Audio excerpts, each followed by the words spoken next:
નમસ્કાર મિત્રો, સ્વાગત છે તમારું ખબર ગુજરાત ન્યૂઝ ચેનલમાં। મિત્રો, સરકારે અત્યારે રાશન કાર્ડમાં ઈ-કેવાયસી કરાવવું ફરજિયાત બનાવી દીધું છે, પરંતુ આની આડમાં ઘણા બધા લોકો છેતરપિંડીના ભોગ બની રહ્યા છે।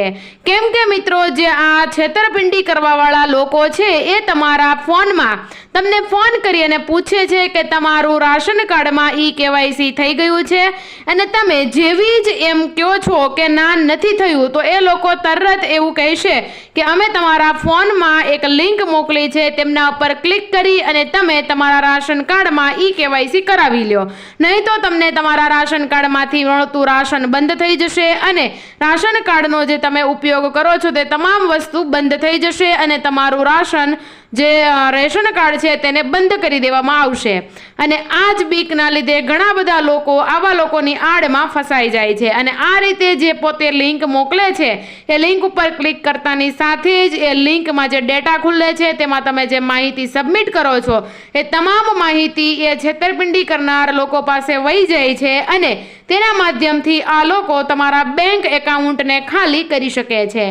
તો મિત્રો, અત્યારે જ સાવધાન થઈ જજો અને જો તમારા ફોનમાં કોઈ આવો ફોન આવતો હોય તો મિત્રો મહેરબાની કરી અને એવો ફોન રિસીવ ન કરતા, રિસીવ થઈ જાય તો એને એવું કહી દેજો કે હા અમારે ઈ-કેવાયસી થઈ ગયું છે। અને ખાસ કરીને 30 એપ્રિલ પહેલાં મિત્રો ઈ-કેવાયસી કરાવી લેજો, કેમ કે આપણી પાસે આ સરકારે આપણને છેલ્લો ચાન્સ આપી દીધો છે, કેમ કે આના પછી તમારું રાશન બંધ કરવા સિવાય સરકાર પાસે એક પણ દરવાજો ખુલ્લો નહીં હોય। અને મિત્રો, આના પછી તમને કોઈ પણ ટાઈમ લિમિટ કે કોઈ પણ સમય મર્યાદા આપવામાં નહીં આવે, તો વહેલામાં વહેલી તકે તમે ઈ-કેવાયસી કરાવી લેજો। અને મિત્રો, આ ઈ-કેવાયસી તમે તમારા જે રાશન લેવા જાઓ છો ત્યાંથી પણ કરાવી શકો છો। અમુક રૂપિયાની ફી તમારે દેવાની હોય છે, બાકી તમને ત્યાં ઊભા જ તમારું ઈ-કેવાયસી છે એ તમારી જે રાશનની સસ્તા અનાજની દુકાન છે ત્યાંથી થઈ જતું હોય છે।